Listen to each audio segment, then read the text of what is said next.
Hello বন্ধুরা, সবাই কি করছো? তোমরা কেমন আছো? তোমাদের আশীর্বাদে আমি ভালোই আছি, কিন্তু প্রচণ্ড গরম পড়ছে। তো আসো ভাত খাবো। এই যে সব রেডি করে নিয়েছি, দেখো এই যে ভাত খাচ্ছি। এই যে পাপড়টা কাটো, নিয়েছি। পাপড়, এখানে আছে মাংস, এখানে আছে কুমড়ো পাতা বাটা, উচ্ছে ভাজা, এখানে আছে মটর ডাল, আর এটা হচ্ছে কি তোমরা বলতে পারো নাকি, এটা ঘি বানিয়েছিলাম বাড়ি, সর উঠিয়ে ঘি বানিয়েছিলাম সেগুলো। আর এই যে ভাত, এটা সাবুর পাঁপড়, আর এটা মশলা পাঁপড়। তোমরা কি করছো? খাওয়া দাওয়া সবার হয়ে গেছে নাকি? অবশ্য হয়ে গেছে এতবেলায়। আমরা সকালে ব্রেকফাস্ট করি না, এই যে ভাত খাই সকালে, দুপুরবেলাও ভাত খাই, রাত্রেবেলাও ভাত খাই। আমরা 3 বেলাই ভাত খাই বেশিরভাগই।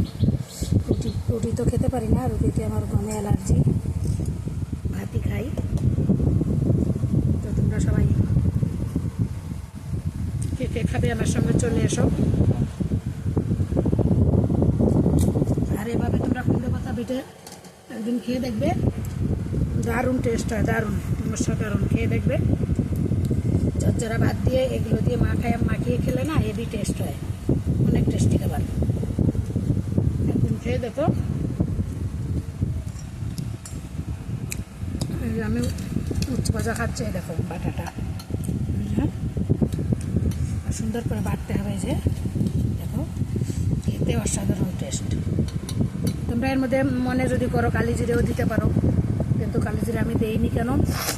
কালি জিরে দিলে কালো হয়ে যায়, আমার বেশি একটা ভালো লাগে না। কালো জিরে দিলেও টেস্ট হবে না কেন, কিন্তু এই বাটাটা এমনি এই রসুন দিয়ে কাঁচা লঙ্কা দিয়ে ভেজে নেবে, সব তেল দিয়ে একটুখানি ভেজে নেবে, রসুন কাঁচা লঙ্কা আর ওই কুমড়ো পাতাটাও ভেজে নেবে। তারপরে এই দেখো ভাত মাখিয়েছি, কত সুন্দর, দেখো হেভি টেস্ট।